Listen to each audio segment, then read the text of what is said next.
To say is, I think that if the disturbances in Tottenham on Saturday night were handled properly, if they had sufficient officers there, and it shouldn't have been a surprise because when I was the police commander in Brixton, we had somebody shot by the police, a peaceful demonstration turned into a riot. There was no excuse for not having sufficient officers on duty in Tottenham on Saturday night. And if we had had that, and if the officers had acted rather than standing back, we saw the pictures on the television of police officers standing back and allowing people to go looting, then I don't think we would have had the copycat violence in Clapham Junction or anywhere else. As far as, the specific question, I mean, these crowds were organising themselves using social network, using Twitter, using Facebook, using BlackBerry messaging. Well, why weren't the police on Twitter, on Facebook, on BlackBerry messaging, getting one step ahead of the crowds? You're very critical of your former colleagues. Where do you think it's gone wrong with the Met?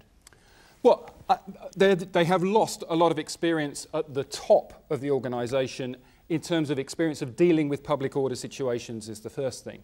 The second thing, and I was talking to officers this afternoon about this, officers are very concerned after the G20 and the criticism of the policing at the G20 demonstrations, that if they do police robustly, which I think is what the majority of the public want, they fear they will not be supported by their bosses should there be a complaint. And therefore, not only are the senior police officers telling the police officers to watch, we'll get them afterwards with closed-circuit television, which sends the wrong signals to the public, sends the wrong signal to the rioters, but officers are afraid of acting robustly because they think there will be complaints and they won't be supported by their bosses. The woman in the second row there, then I'll come to you. The reinforcements. On their way into London tonight, van loads of police. Just some of the officers from outside forces who are providing support for the Met. En route as part of the massive push to prevent another night of mayhem in the capital. It has been one of the most challenging periods in modern policing for Scotland Yard. This is a public order audit. This was Clapham in South London last night, one of the areas worst affected by the violence. At this point, the police were out in force.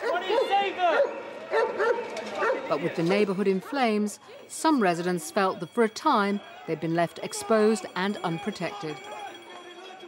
It's absolute bedlam on the streets. People have been openly looting this area for an hour, 2 hours at least since I got here, and the police are seemingly ineffectual. They've done nothing. And that was the major lesson from last night, a shortage of police numbers. 24 hours ago, the Met had 6,000 officers on the streets of London. Tonight, it can call on 16,000 with its backup from other forces. The tactics used by police is now one of the big areas of discussion. Rarely used Yankel armoured vehicles were brought in last night. The Met Police do have plastic bullets, but they're seen as a measure of last resort. For the lawbreakers, this was the message from the man at the top of Scotland Yard. This is not just a game, this is criminality, this is burglary, this is violence, and we will pursue each and every one that has been involved in this, and we will be making sure that they are brought to justice and to court. But what about the alternatives for maintaining law and order? Water cannon has been suggested, up to now seen only on the streets of Northern Ireland. Curfews have also been under discussion. No to them all, say ministers.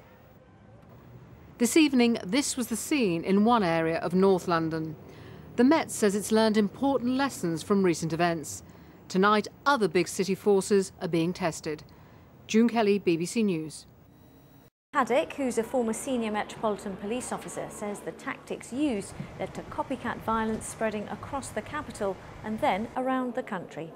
The police should have known that that was going to happen in Tottenham on that Saturday night. They should have had, and they could have had, sufficient officers who were suitably trained and equipped on hand to deal with that. And they should have arrested the perpetrators of the rioting at the time, rather than relying on closed-circuit television images afterwards.